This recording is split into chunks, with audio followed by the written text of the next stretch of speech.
Naomi, come to the hospital right now. My husband has collapsed.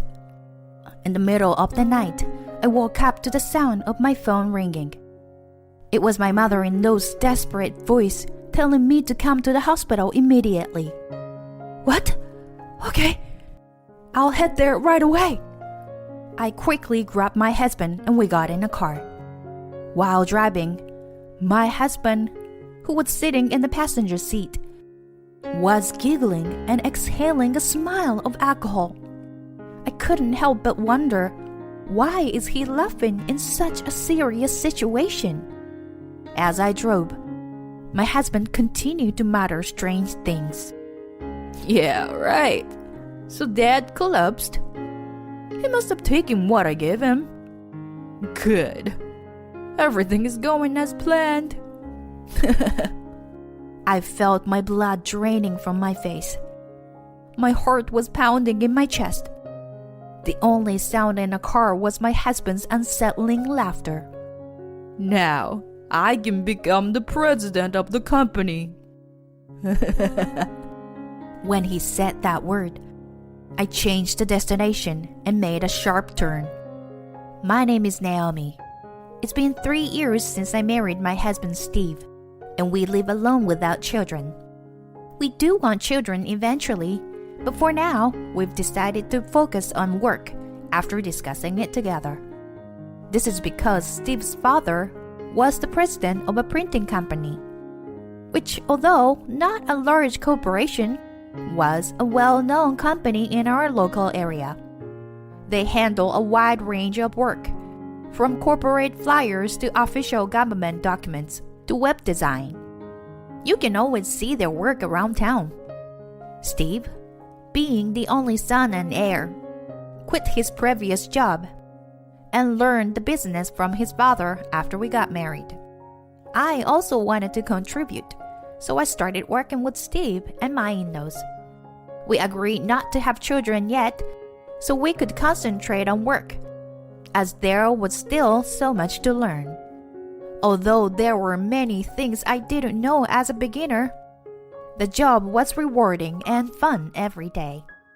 My father-in-law was a reserved and very strict person, but he was more serious about work than anyone else and was respected by both customers and employees. In contrast, my mother-in-law was a lovely and talkative person who paid attention to every detail and was always cheerful. I admired and loved my in-laws, especially the way they got along so well with each other. It made me imagine that Steve and I could also have a great future together. At first, I thought everything would go smoothly after we got married. However, Steve's attitude towards me changed a little after we were married. Although he had suggested we share the household chores as we both worked, he began to coming home later and later, until I was the only one doing all the housework. Even if he occasionally came home early, he would just play with his phone and not do anything. He used to thank me when I made dinner before we got married, but now he hardly talks during meals. Lately, he has begun coming home late at night more often. When I asked him if something is wrong, he just goes straight to his room without even looking at me. As these days continue, the once happy married life has become a pile of dissatisfaction towards my husband. When I complain about his attitude, he always responds in the same way. I'm a man who will become the CEO in the future. Know your place. At first, I was just surprised by my husband's terrible language. But as it continued, my disgust grew. Naturally, thoughts of divorce crossed my mind many times. But my in-laws were such nice people, and I didn't want to break off my relationship with them through divorce. The employees at my father-in-law's company were also good people, and the work itself was interesting. I thought it was better to put up with some frustration rather than lose all of this by divorcing Steve. One day, An event happened that pushed me to my limit. Late at night, I received a call from my mother-in-law. She was in panic. She said my father-in-law had collapsed, and my mind went blank. I woke up Steve, who was sleeping, and shook him in a panic. "Steve, wake up!" "What's wrong? It's still dark." I told him what my mother-in-law had said, and he yawned lazily. "Your father collapsed. I just got a call from your mom." "Huh? Dad? Can it wait until morning?" "What are you saying? He collapsed." "Oh, okay. Just give me a minute." Steve, who still seems dazed, ignored my words and tried to slip under the covers. My husband, who hadn't come home until late as usual today, must have been out drinking. No matter what I said, he didn't seem to hear me and only gave me half-hearted replies. So I reluctantly dragged my husband into the car and headed to the hospital. Until we got into the car, he grumbled and complained, looking unhappy. However, once we started driving, the movement of the car seemed to be soothing, and my husband quickly fell asleep in the passenger seat. Even though his own father was in danger, I couldn't help but sigh at Steve's carefree demeanor. How can you sleep so soundly in this situation? To my surprise, he responded to my muttered words. "When I said it was from you, Naomi, Dad was super happy to take it, you know." It was more like a sleep-talking reply than a coherent one. Chuckling in a creepy way, Steve continued speaking. "He never drinks with me, no matter how many times I ask. But once I mentioned your name, he immediately agreed and started getting ready. Isn't it strange? What kind of a father he is? And he drank so much today. But you know what? With this, I can become the president soon." Steve's words made my blood run cold. Could it be that my husband put something in the drink? What if my father-in-law collapsed because of his doing? As I watched Steve laugh uncontrollably, looking so happy and amused, I felt a chill run down my spine. I could feel my fingers gripping the steering wheel, growing cold. Panicking, I quickly parked the car and nervously phoned my mother-in-law.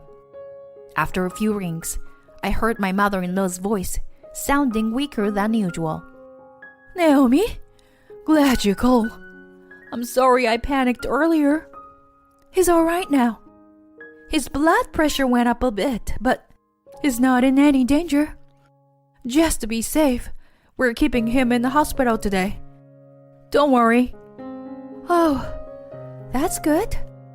I was worried. I'm just glad he's okay. I'm sorry for causing you trouble." "No, I'm just relieved he's okay now." Hearing my mother-in-law's words, I breathed a sigh of relief. But Steve's words from earlier still bothered me. By the way, there's something I want to ask you." "Oh, what is it? What's wrong?" Glancing at Steve, who had fallen asleep in the passenger seat, I mustered up the courage to ask her the question on my mind. "Did Steve and Dad drink together tonight?" I had a feeling that was half praying for it to be wrong, for it to be denied. But what I got from my mother-in-law was affirmative words. "Yes, Steve came over to our house with wine, saying that you bought it for him." "Sorry for the late thank you, Naomi." My husband was very pleased with it. My faint hope collapsed with her words. Gradually, my mind panicked. What should I do? What can I do? My mother-in-law was concerned as I fell silent for a while. Naomi? What's wrong? Nothing. It's just... I told myself that this was the right thing to do. And then I spoke to my mother-in-law. I'm going to the police now. Huh? What? The police? I felt as though my mother-in-law's puzzled voice came from far away, as she had no idea what was going on. I managed to speak through my trembling, as I relayed what Steve had told me to my mother-in-law. What? Steve would never do such a thing. It must be a misunderstanding. Despite my mother-in-law's laughter, I persisted and headed to the police station with Steve. It turned out to be more difficult than I thought. When Steve woke up, he seemed confused at first and was quiet. But when he realized that he had been brought to the police station, he started yelling and causing a commotion, punching and kicking walls and desks while being restrained by the police officers. Shut up! Don't touch me! I don't have any reason to be here. Let me go! Steve shouted, being drunk and out of control. Despite being restrained by the police, he kept shouting. The police officer tried to calm him down. Your wife said you gave your father something dangerous to drink. Can you please explain? Huh? What are you talking about? I didn't give him anything dangerous. The police officer then turned to me and asked me to repeat what Steve had said earlier. Yes? He said that he could become the president of the company right away because of what he gave to his father. Huh? Naomi, I just gave him a bottle of wine. My dad doesn't usually drink, so I offered him some. I just thought, it would be funny if we got a little tipsy and tripped over or something. I was taken aback by Steve's words. So, it was all just a misunderstanding on my part? The police officer was also looking at me with an incredulous expression. I felt both apologetic and embarrassed, and I shrugged my shoulders and looked down. I had dragged Steve to the police station without any evidence. I would apologize to him properly when we got back home.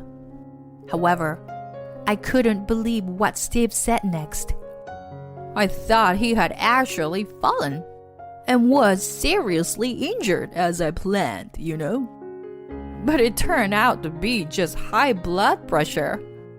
What a disappointment. Damn it. Something inside me broke, and my husband began to express his true feelings about his father. His words grew louder and more forceful.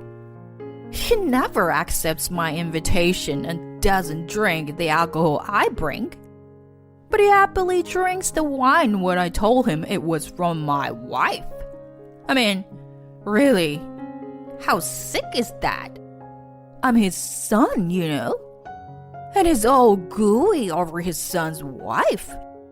It's so disgusting. Steve started to rampage again, screaming. He was immediately subdued by police officers. But his repeated outbursts caused the situation to become uncontrollable. Eventually, it was resolved as a family dispute, and we went home in the early morning. The car ride home was very quiet, with Steve sleeping soundly next to me. While looking at him out of the corner of my eye, I made a decision. I would finally go through with the divorce that I had been thinking about, but unable to decide on until now. I believed that his behavior at the police station was his true nature all along. Living with Steve was no longer possible. We would never be the kind of couple that I had admired in my in-laws. Certainly, my father-in-law had been very good to me and had treated me with care. But that was because I was Steve's wife. I think he made an effort to make me feel at home as part of family, despite not being related by blood. He also worried that working in his company, which was in an unfamiliar industry for me, would be suffocating. Perhaps he was kind to me precisely because I was a stranger. On the other hand, my father-in-law was especially tough on Steve. My husband was originally an only child, and had been raised to become the next president, being pampered by those around him. As a result, Steve was easily conceited and had a tendency to look down on others. Sometimes he would throw a tantrum like a child when things didn't go his way. My father-in-law had reportedly been particularly strict with Steve in order to raise him as the next president. Until Steve became independent, my father-in-law did not show a soft side to him, even rejecting his invitations to socialize outside of work. I had tried to provide support in my own way whenever Steve complained about his father, but it may have had the opposite effect. Steve never noticed my father-in-law's feelings, and instead, it resulted in him harboring resentment. Steve was not only unable to become independent, but also was a person who stayed out late partying and even encouraged his father to drink with the hope that he would get seriously injured. It was just sad that he had become so far removed from the kind of person his father had hoped he would be. I decided to have my father-in-law listen to the recordings I had made of Steve's conversation at the police station. My father-in-law became furious, and Steve ended up not only losing his chance to become the next president, but also losing his job at the company. Steve was essentially disowned by the family. He apologized to his father multiple times, but was not forgiving, and ultimately left the house with tears in his eyes. As for myself, Steve and I divorced, but it became a turning point in my life. I thought that I would no longer have any connection with my in-laws, but unexpectedly, I ended up inheriting the company as per my father-in-law's wish. He had started to seriously consider retirement after his recent health scare. Of course, at first, I hesitated to take on the role of president. However, since Steve was an only child and there was no one else to take over the company, I wanted to repay my in-laws in some small way. Now, although I am inexperienced, I am struggling every day as the president in order to continue the wishes of my in-laws. A few months after the divorce was finalized, my phone suddenly rang. The screen displayed an unexpected name. Naomi, it's me. What do you want, Steve? Even though it had been a long time, Steve called my name in a friendly way, which irritated me. I heard that my dad's company is in your hands now. It must be tough for you to handle it all alone. Thanks for your concern, but I'm doing just fine. Well, I know you were putting on a brave face, but it must be a heavy burden for you. I told you I'm doing just fine. Can I go? Hey, come on, Naomi. Listen, I've been thinking, why don't we give it another shot?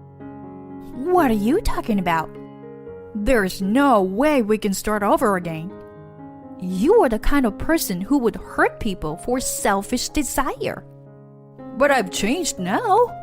Please, let's try again. Enough. I gotta go. Don't call me again. I hung up and immediately set my phone to block his calls. But the story didn't end there. Steve appeared at my office the next day. As I was walking from the company towards the parking lot, while chatting with a new employee after work, Steve and some other men approached us. Steve ran towards me while shouting something loudly. just like when he caused a disturbance at the police station before. It's sad that when you are really scared, you can't move or speak. And that's exactly how it was for me. I was frozen with fear and could only watch as Steve approached me. When he got close, I closed my eyes tightly, thinking it was all over.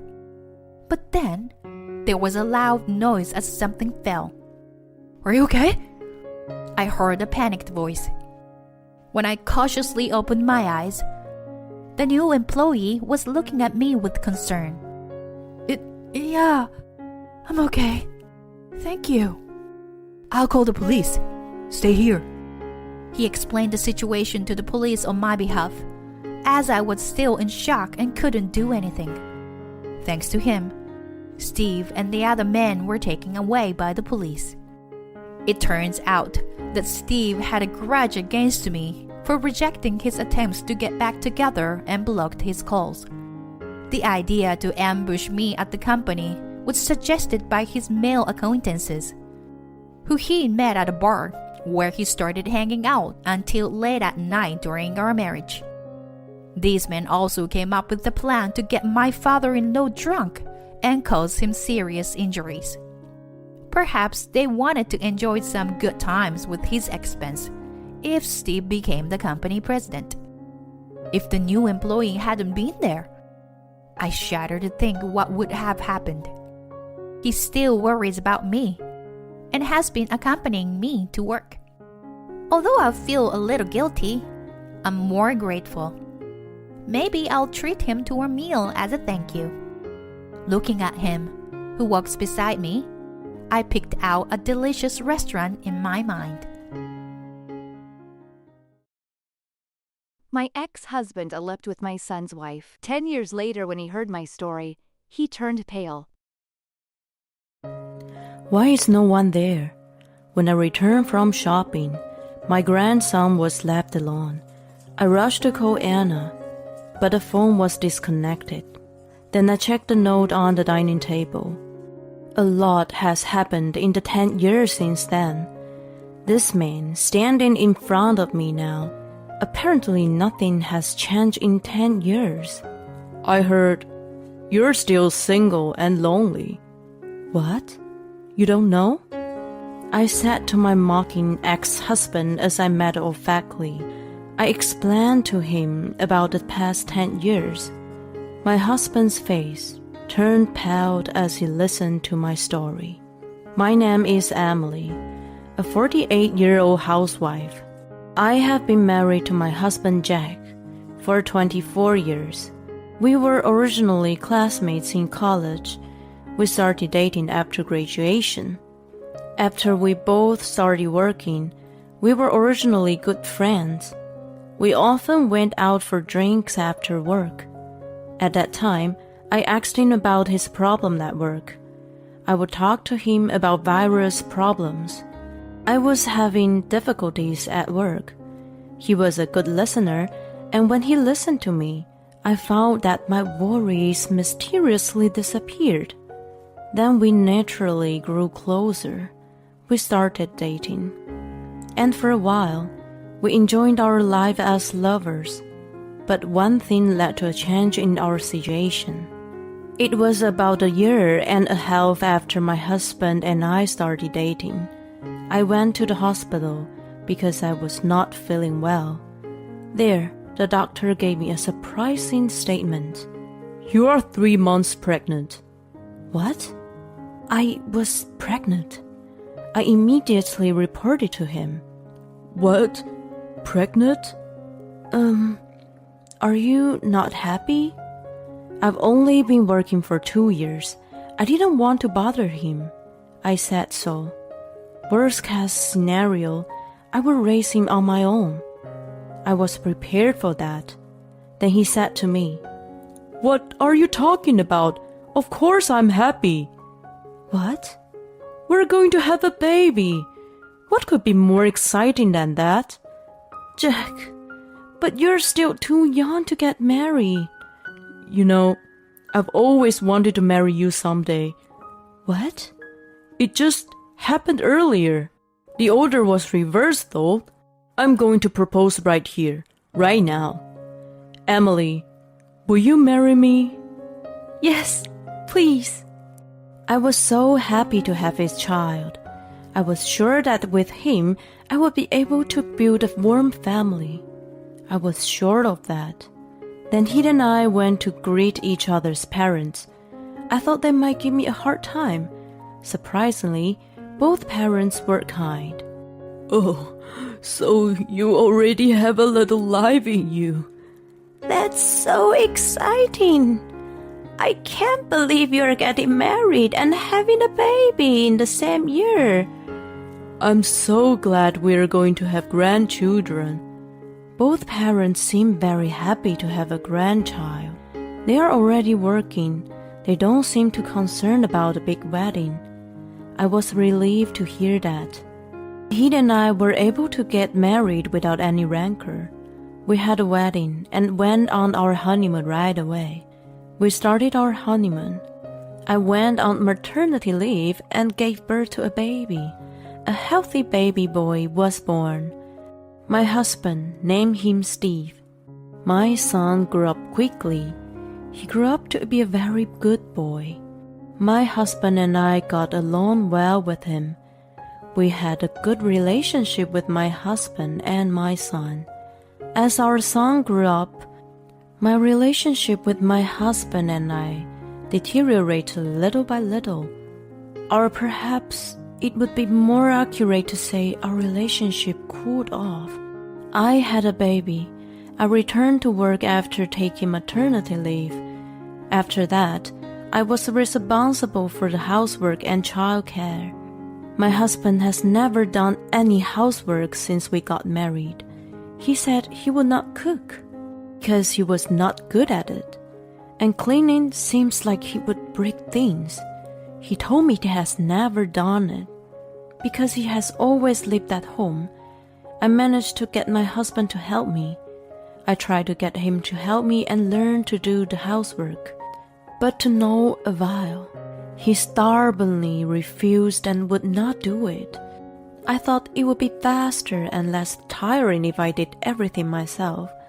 I stopped expecting him to do everything for me. My mother and mother-in-law were supportive during my pregnancy, but after my son was born and grew up, that was not the case. I had to work very hard every day. I worked hard every day doing my best at work, housework, and childcare. Perhaps it was because he had seen me to do so. My son took the initiative to help me with the housework. He went on to high school and college. Both of them were public schools. I was able to save money on tuition fees. After graduating from college, my son got a job at a general company. It is a well-known company in the area with good benefits. My son took the opportunity of getting a job, starting to live by himself. I thought this was the end of my role as a parent. My son has been working hard since then. His bosses and seniors expect a lot of him. I hope that my son will be independent.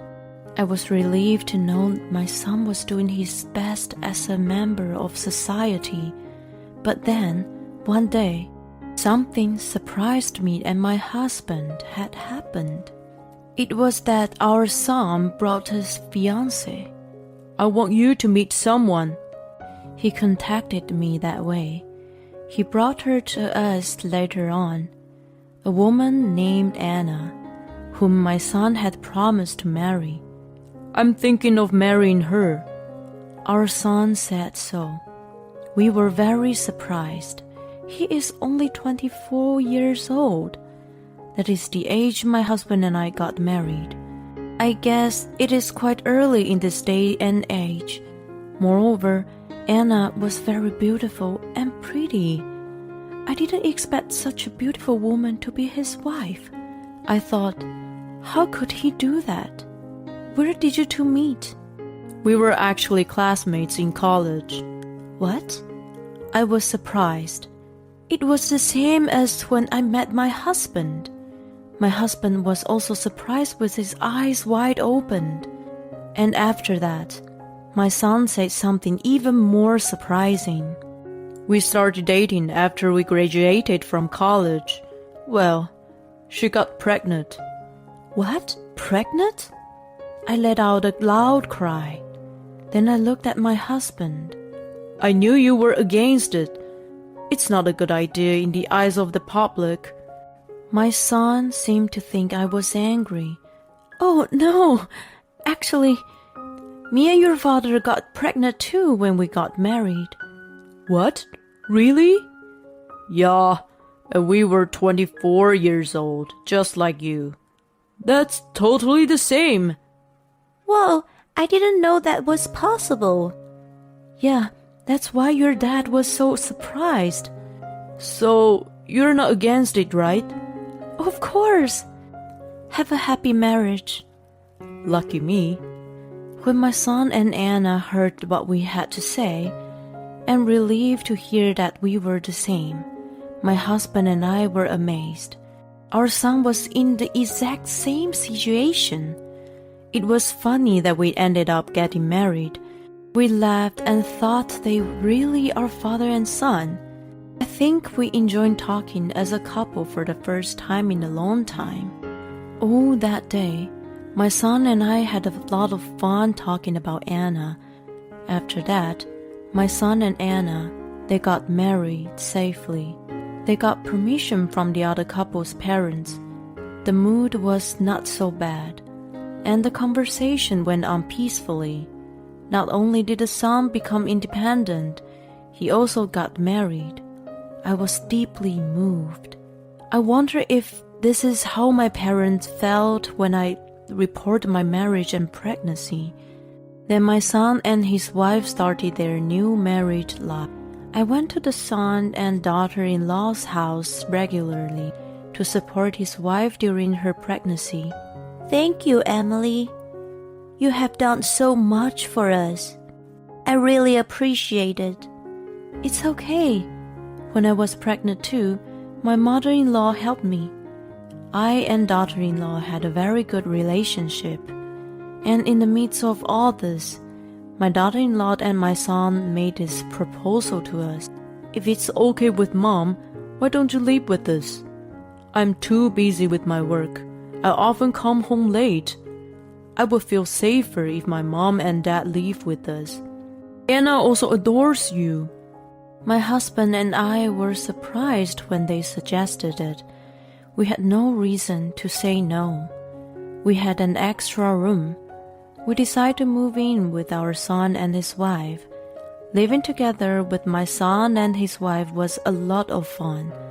We had a lot of family time together at dinner time. We really had a lot of laughs. My husband was also there to support his wife. He helped me a lot and was really helpful. Then, a few months later, his wife finally gave birth to a baby. He is a cute little boy. My son and his wife named him Johnny. My grandson Johnny was really cute. His face was rather similar to my daughter-in-law's, so he will be quite beautiful in the future. After the birth, we continued to live together. I supported his wife in raising her children. My daughter-in-law is always grateful to me and is a really good girl. She seems to get along well with my son. I can't believe how beautiful she is and how good her personality is. I thought it was rare. Johnny cries a lot. It was not easy to raise a child. My daughter-in-law always seemed to have a hard time because she didn't get enough sleep. I tried to get her to rest during the daytime as much as possible. I was the main person in charge of housework and child care. My son seems to be very busy at work. He often came home just before the last train. I think it would have been very hard for his wife to be alone. No wonder my son asked me and my husband for support. Then the hectic days went on and on. A year passed in the blink of an eye. Johnny grew up so fast. We watched him with smiles on our faces, but then something unexpected happened. Why is no one here? When I returned home from shopping, my grandson was left alone. I looked all over the house, but no one was there. The only sound was the sound of my grandson's crying. How could it leave a baby who is only 1 year old? I rushed to call my Anna, but the phone was disconnected. Why can't I get through? I'm at work and I'm sorry. I explained the situation to my son in the message. I knew he wouldn't be able to read it right away. I decided to contact my husband. At that time, I suddenly saw a piece of paper on the dining table. It seemed to be a note of some kind. Then I looked at the note on the table and was absolutely stunned. What is this? I was shocked. Then I became even more angry. If this is true, it is unforgivable. I immediately called my son. What's wrong, Mom? I'm sorry for calling so suddenly. Actually, Huh? when I told my son about the note, my son immediately left early and he came home. How did this happen? I'm sorry, I didn't realize it at all. The reason I was always so nice to him was because he had ulterior motives. The contents of the note were that his wife got together with my husband and they had left. Don't let me and my son fight out. They were having an affair. My son and I immediately contacted his wife and my husband, but they never got through. In the end, they refused to receive our calls and I couldn't contact them anymore. We went to my husband's workplace, but his boss, who knew him, told me he had resigned. My son picked and contacted his college classmates, contacted her in-laws, but he could not seem to get in touch with the wife. In other words, my husband and my son's wife eloped. His wife and I could not understand what was going on. My head couldn't catch up with my understanding of the situation. We were so angry that we had been betrayed. My emotions were all mixed up. My son and I were at our wits' end. But then my grandson, Johnny, cried out with all his might. Mom, I'm standing still. I don't have time for this. Johnny's the only one I have to raise properly. I felt the same way when I saw my son say that with power in his eyes. Yes, I also have to protect my grandchildren. My son and I cooperated with each other in raising our grandchildren. It was a lot of hard work, but the happiness of seeing my grandchild grow up was far greater. 10 years have passed since then. I'm now 58 years old. I will soon reach the age of 60. My grandson has already turned 10 years old. He is always full of energy. Just recently, he and my son started living together. They also met a wonderful woman and got married again. In the midst of all this, I encountered the person I least wanted to meet. Oh, could it be you? Emily, aren't you? I turned my head in the direction where the voice came from. To my surprise, there he was, the eloping husband. You're just as ugly and shabby as they say. What in the world do you want? Well. It's been a while since we've seen each other. Let's make small talk. No. You approached me for a purpose anyway, didn't you?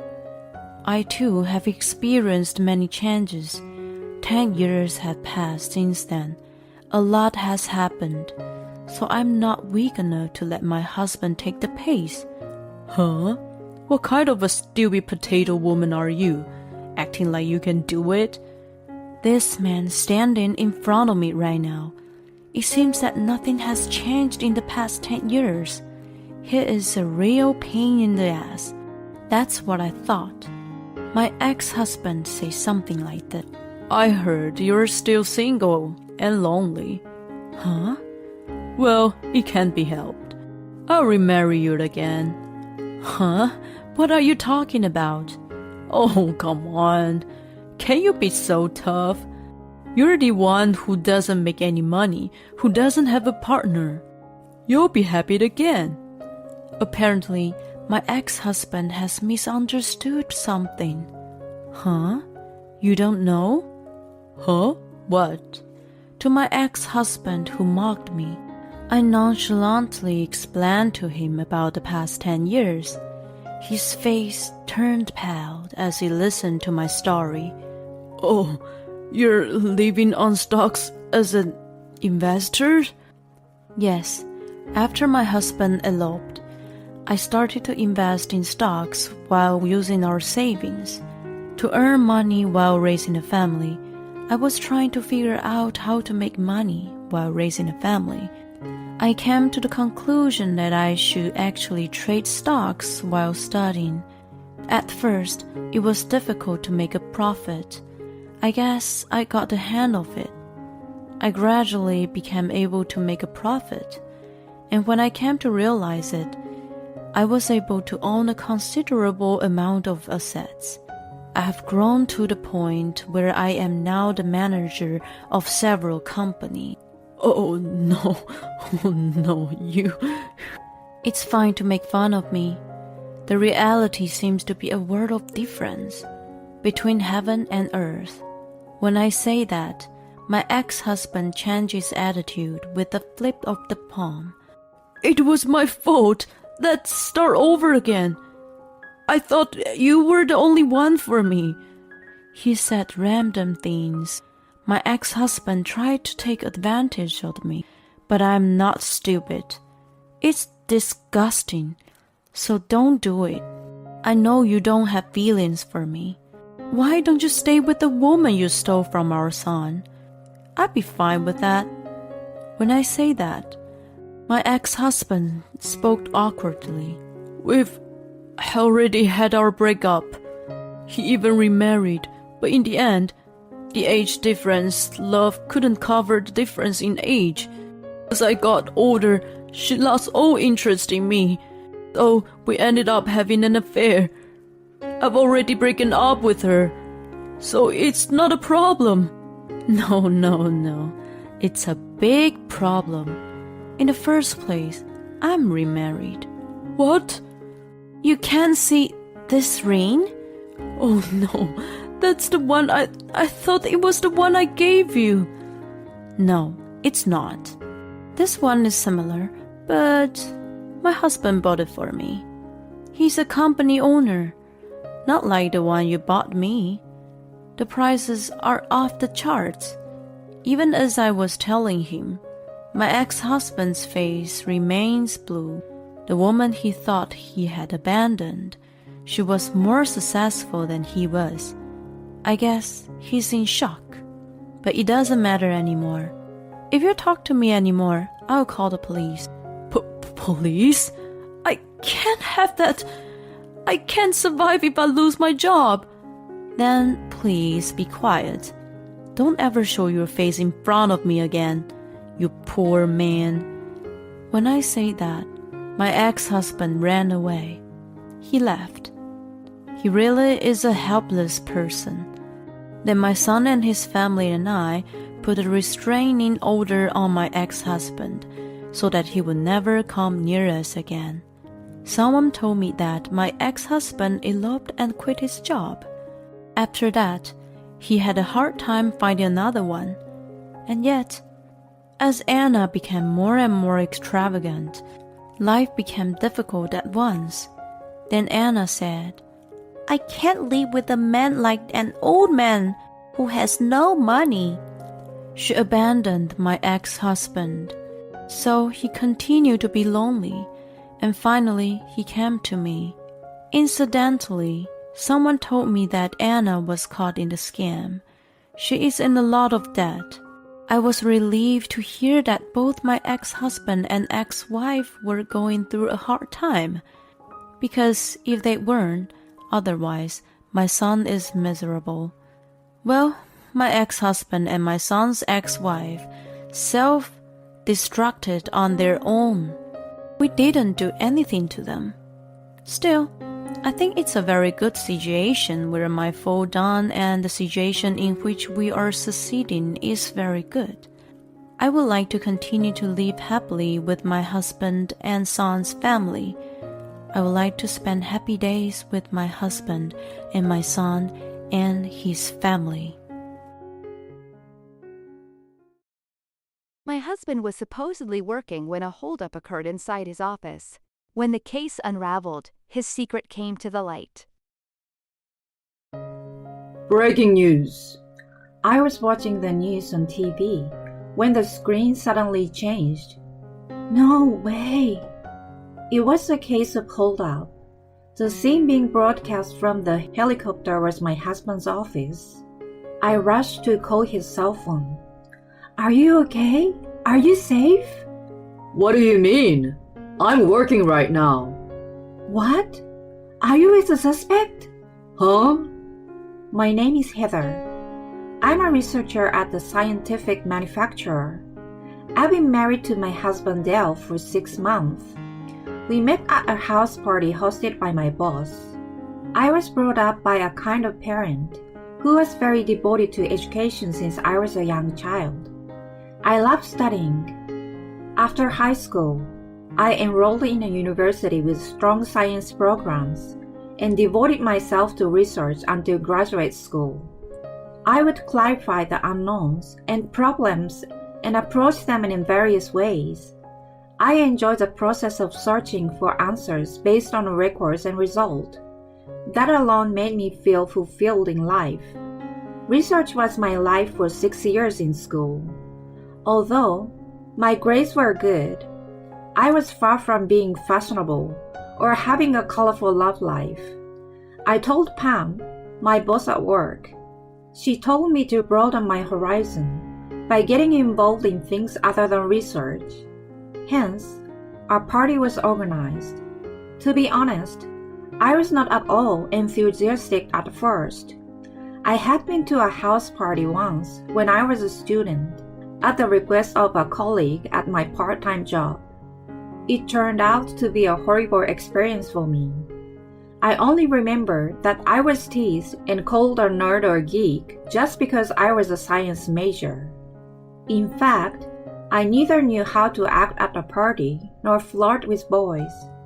When I think back now, I wish I had been a little more experienced, but that didn't change the fact that I was hurt. That was why I was reluctant to attend the party Pam was throwing. She was someone I respected a lot, so I didn't dare to refuse her invitation at the time. She was a prominent employee at work and had the tremendous trust of her colleagues. She also had a lot of experience in relationships, and to me, she seems perfect as both a researcher and a woman. Thus, I decided to attend the party. There were many guys from up-and-coming venture companies there. Dale was one of them. I wasn't a naive student anymore, so I mingled and socialized unlike in the past. After having a conversation with a group of people for a while, Dale spoke to me privately. I immediately braced myself for the possibility of being hurt again, but my fears were unfounded. He listened to me intently, and instead of calling me nerdy, he praised me for devoting myself to one thing for a long time. It was the first time anyone had ever said such a thing to me, and I was instantly attracted to him. We went out for a few years and then got married. We were in our honeymoon period for about 6 months. Then, his attitude began to change. When we first started living together, he was eager to help me with the chores and showered me with his love and appreciation.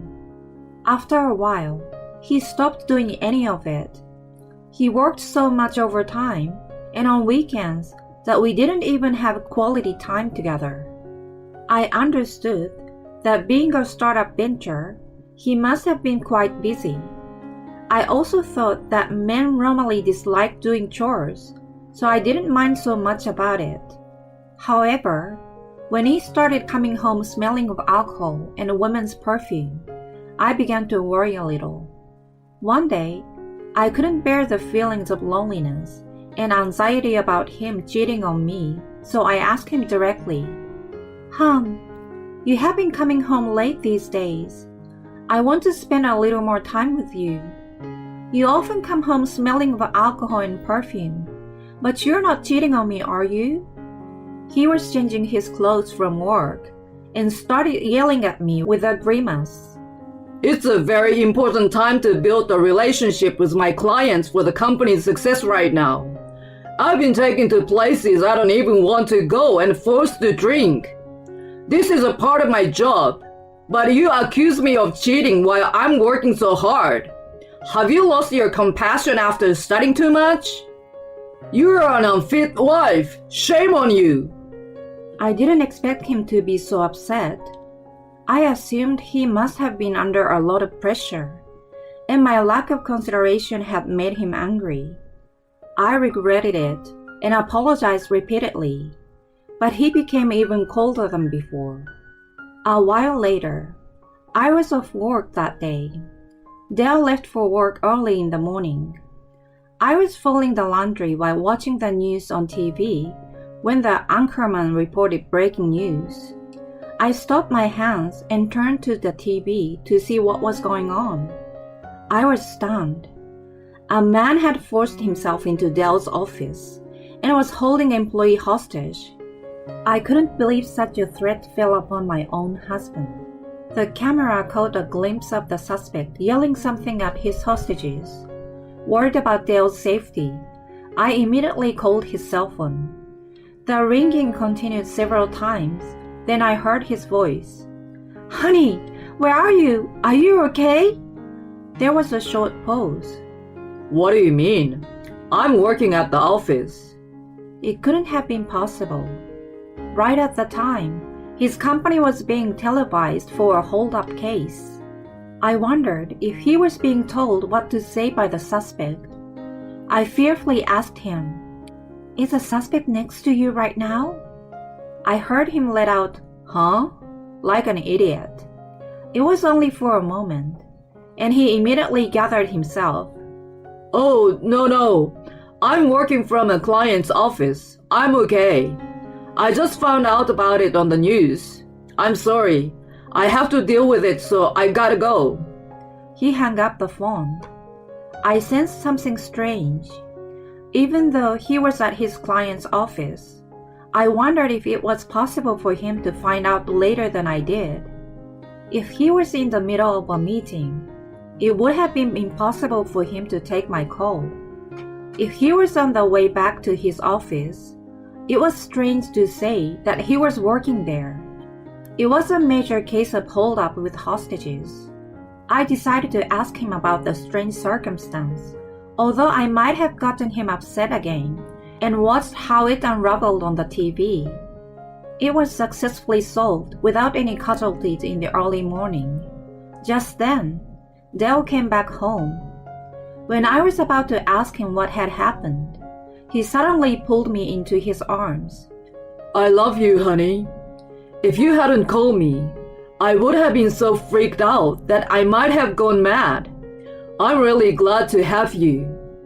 I too was almost losing my mind with anxiety as well. Although he was not at the scene, he must have been affected indirectly. He must have felt scared. I also want to apologize about the other day. I know I was a jerk to take it out on you. I said some terrible things, but I really care about you. After saying all that, he went to the kitchen and started to serve the food I had prepared. Take it easy today. I will take care of the housework for you. I wondered how long it had been since he showed any affection.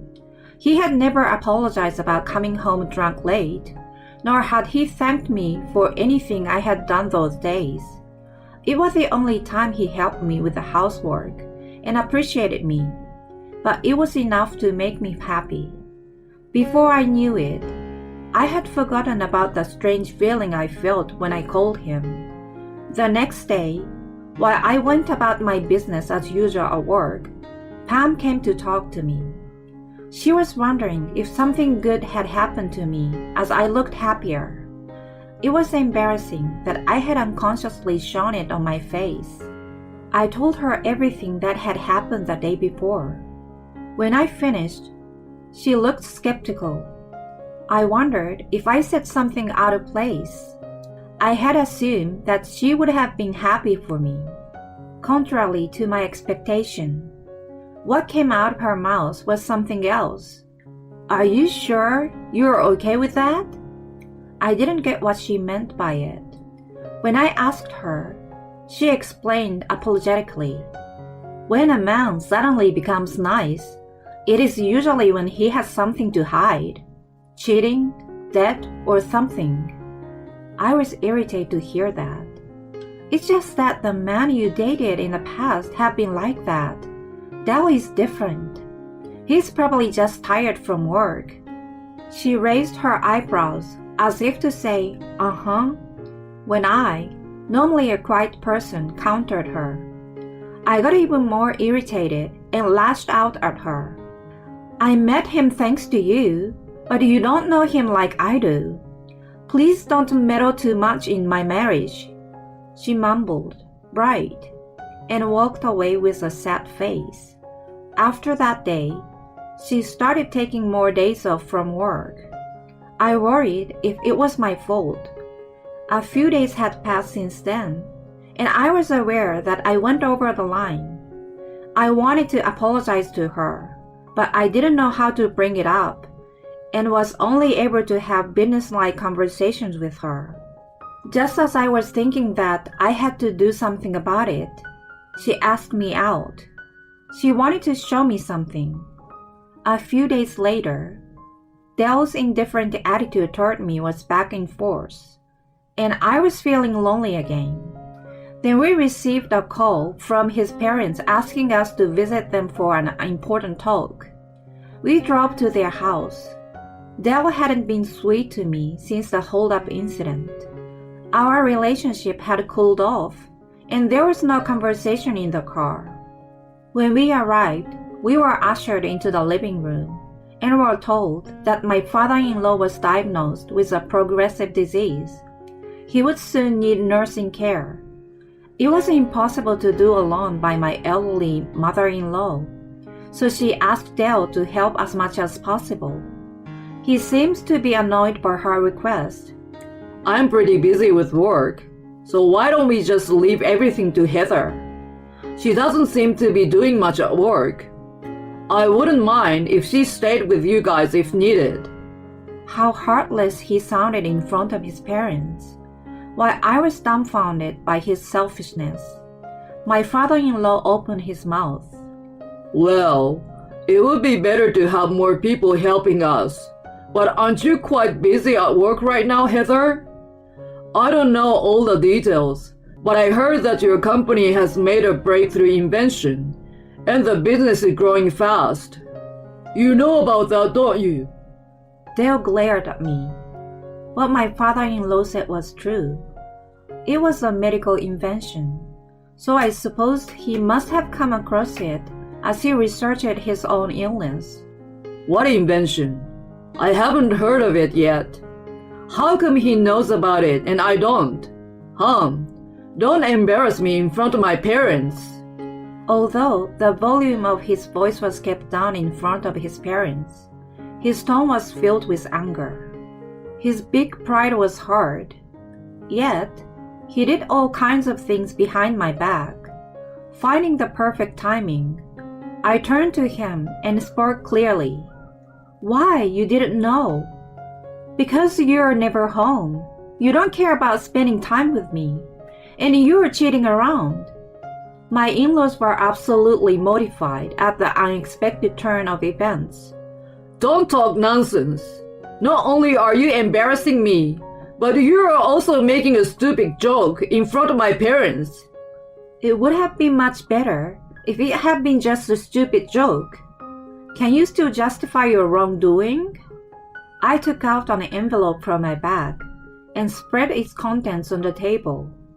There were pictures of him going into motels with various women and of him making out with them in his car. Those were all taken by a private investigator. Pam was the reason why I decided to hire one. It turned out that she had been absent from work because she was following him by herself. As a result, she discovered him entering a motel with a woman other than me and filmed the moment with her phone. She showed it to me. It would be a lie if I said I didn't think what terrible news she brought upon me at that time. She told me that she was deeply suspicious of him and that she didn't want to see me being deceived by him. If there was nothing suspicious, she would have told me everything and apologized. And at worst, she expected me to condemn her.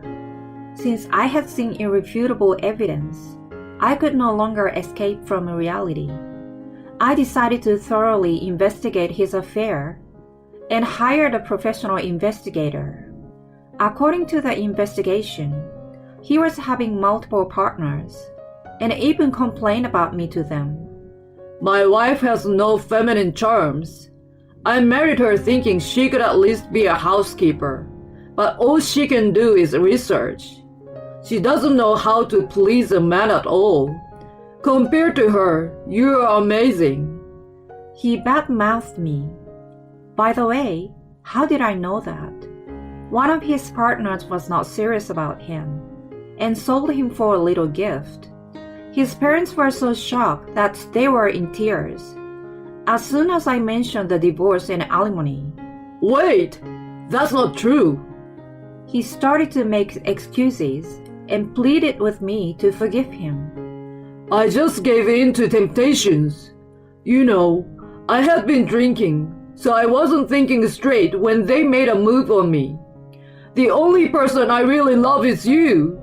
You are smarter than me, so you can see that, right? What nonsense. He totally underestimated me. He must have been playing with many women like me by whispering sweet words to them. He enjoyed it enough, and it was time to pay the bill. I'm neither your housekeeper nor your servant. Go back to your amazing woman, who knows how to please a man for your comfort. That is, if she's still interested in you. When I finished saying what I wanted to say, I left him behind with his parents. Later on, Dale was sacked after the embezzlement of his entertainment budget came to light. His mistresses were all bimbos, who were just after his money. Once he became a tight wallet, they all disappeared one by one. He moved back in with his parents after losing his job. They agreed to help him with some of the alimony on the condition that he worked at the nearby factory and looked after his father at night. Life at home must be unbearable for him, who used to work only for money, booze, and women.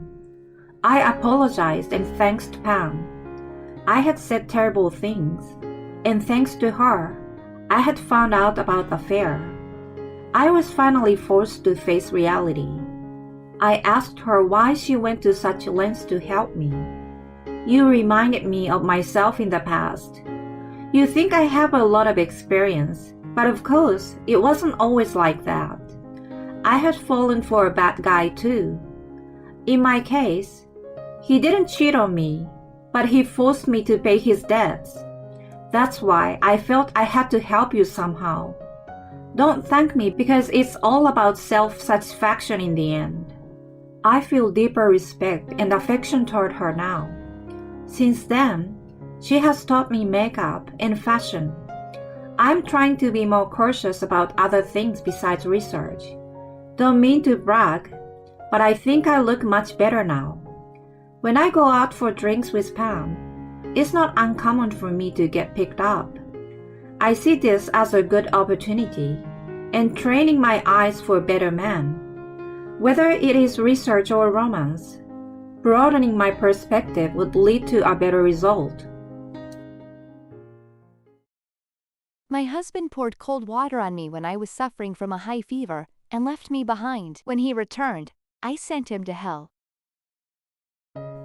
Here, this will get rid of your fever.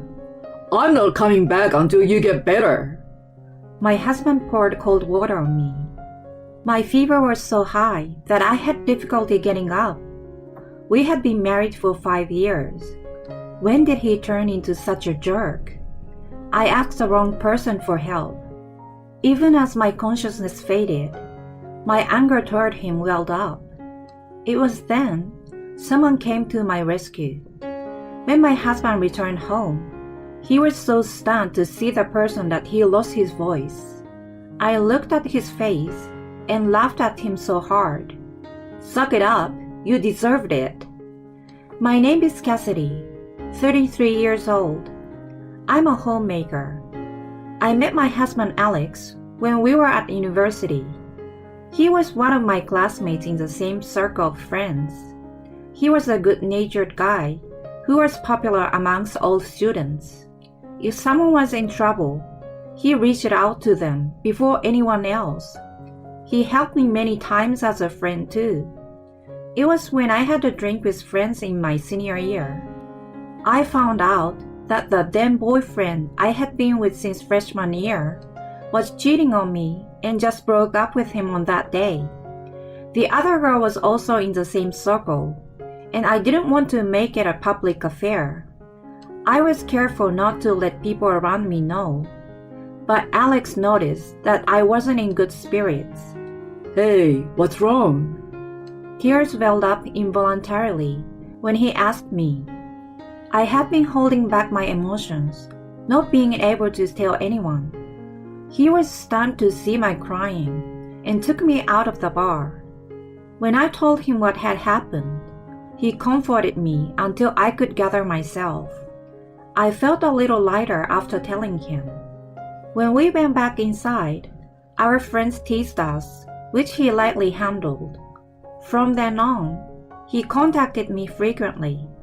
He invited me to parties and hangouts. As I hung out with him, I gradually felt better.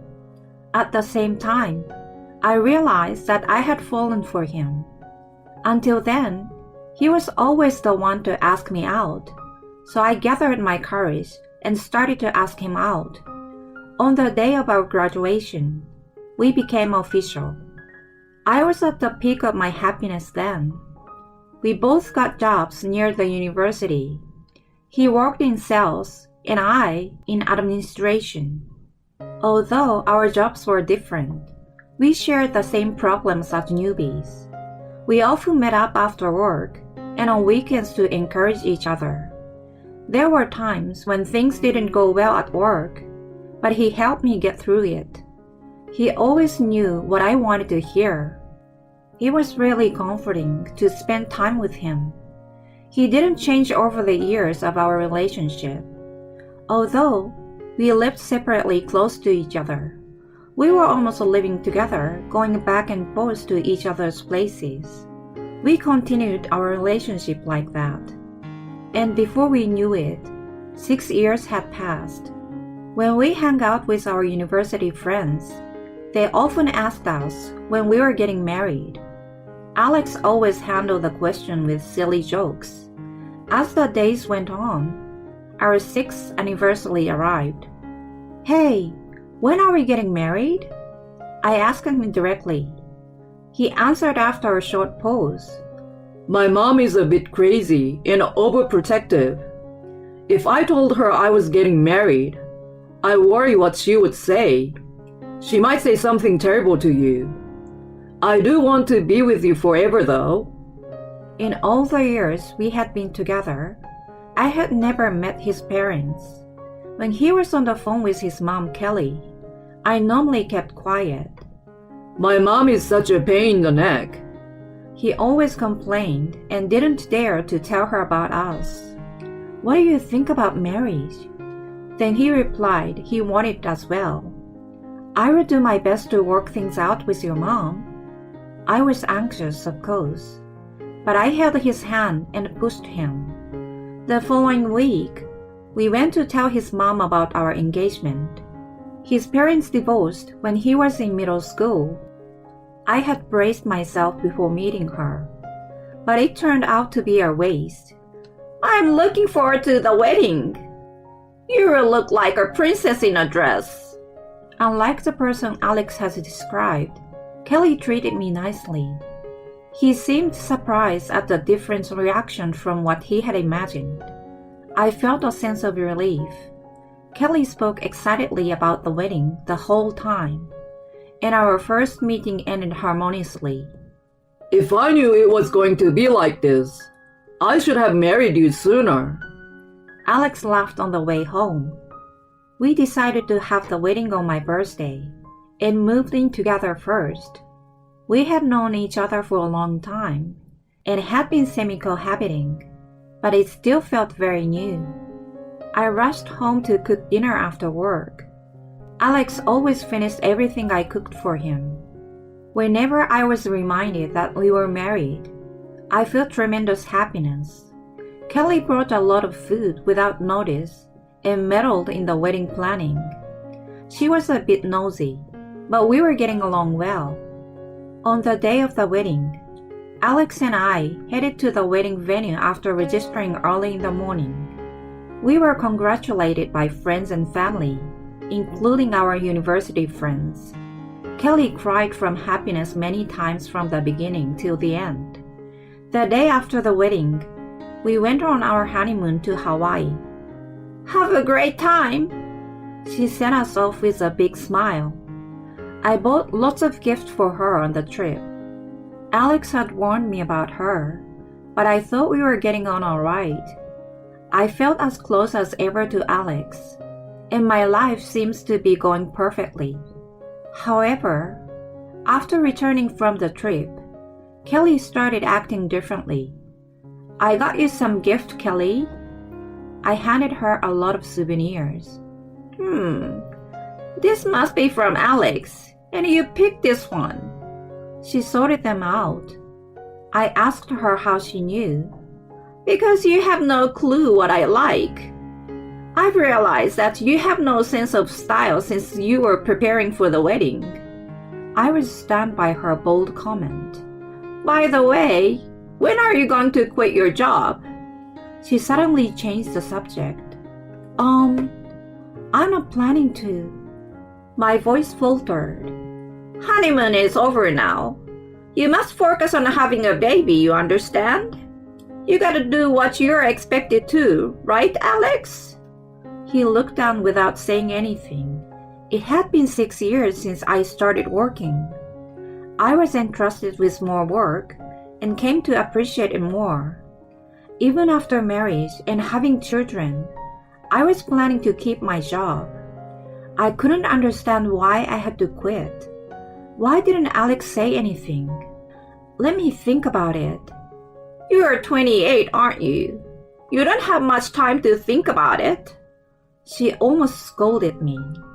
I left her house without coming to a conclusion in the end. Hey, how can you didn't help me out?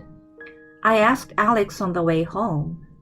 Once she starts, she won't listen to me anyway. You just have to give up. Huh? Why should I give up?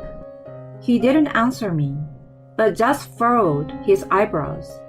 It was hard to believe that we were joyful from our honeymoon trip just a few hours ago. We returned home in heavy silence. Since then, Kelly started calling me every day. Cassidy, have you given your resignation yet?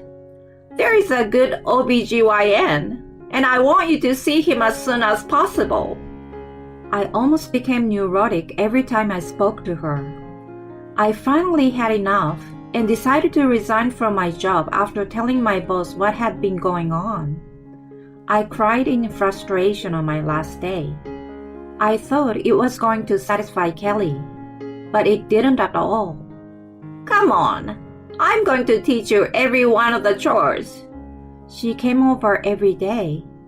She instructed me in detail about the housework I had been doing half-heartedly. I was asked if I was pregnant every day. There was usually a knock at the door within an hour after Alex left for work. The mere hour before she showed up was the only time I had for myself. After Alex returned home, the three of us had dinner together, and then she finally left. Such was my life. One night, after Kelly left, "Hey, hon, I don't want your mom to come over every day. Can you tell her?" I pleaded with Alex. You cook better now, thanks to my mom. He steered the conversation away every time. Stress built up day by day, and I started to lose weight. There was no way I could have conceived in such a state. After 3 years like that, I reached my limit. A child is a godsend. It's not something that's given just because you want it. Stop coming here every day. I blew up on Kelly before I knew it. Once I had let it out, I came back to myself and regretted it right away. I saw her face turned bright red. "I'm doing everything for you guys. How dare you be so rude?" She yelled at me. I didn't know what to do, but I decided to say what I wanted to say at that point. "I'm telling you, it's nuisance. There's no need for you to come here every day." As we argued back and forth for a while, I noticed that Alex was standing there. Honey, stop talking to her like that. He only scolded me. "She said a lot of things to me too, so why are you only mad at me?" Why? Why don't you get it? I was so hurt that I ran into the bedroom and wailed non-stop.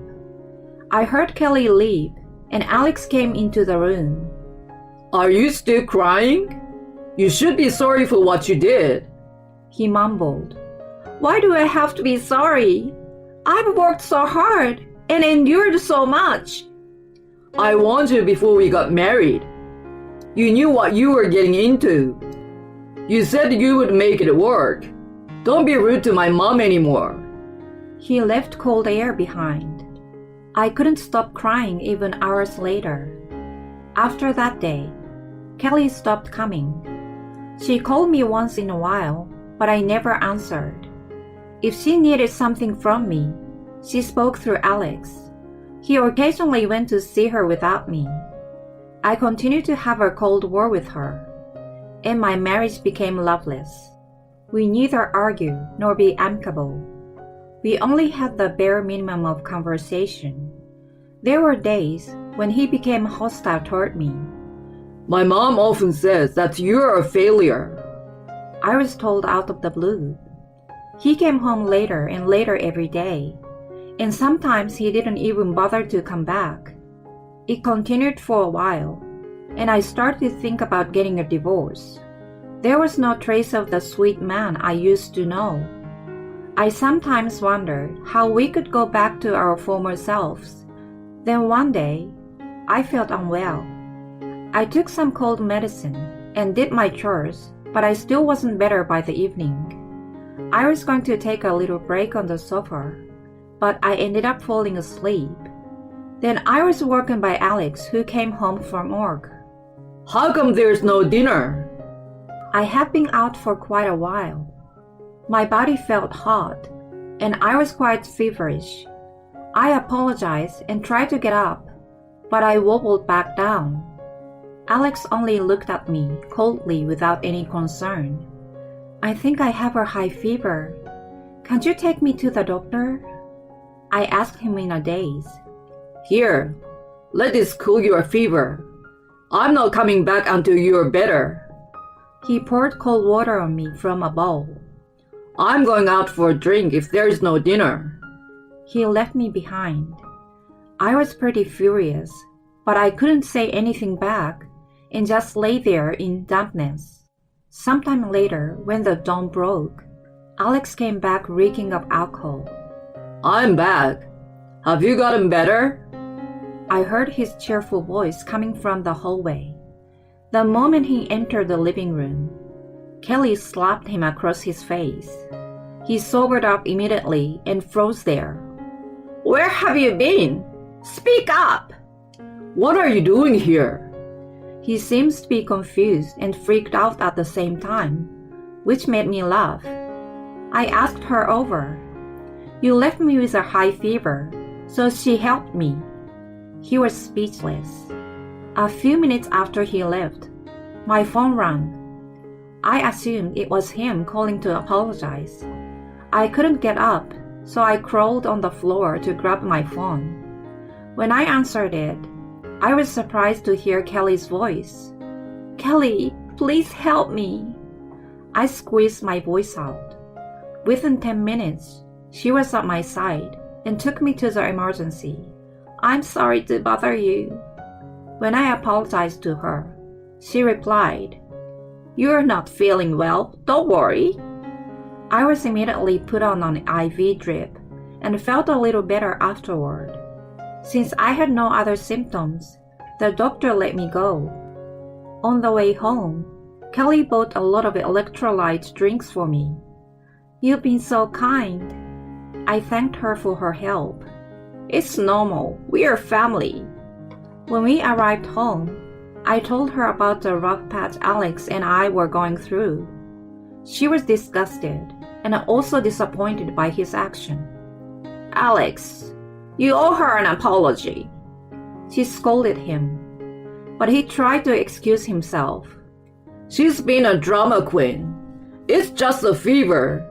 She's overreacting. He sobbed like a little kid. Kelly sighed loudly. You were quite young, but don't you remember? It's just like when I decided to divorce your father. You must have taken the same bad traits from him. Cassidy, you want a divorce, don't you? Yes, I can't be with him anymore. I answered honestly. Are you serious? You don't even work. You can't live without me. He countered with a ridiculous argument. What are you talking about? I just have to get a job again. I'm so sorry. Please reconsider. He finally apologized. It's too late.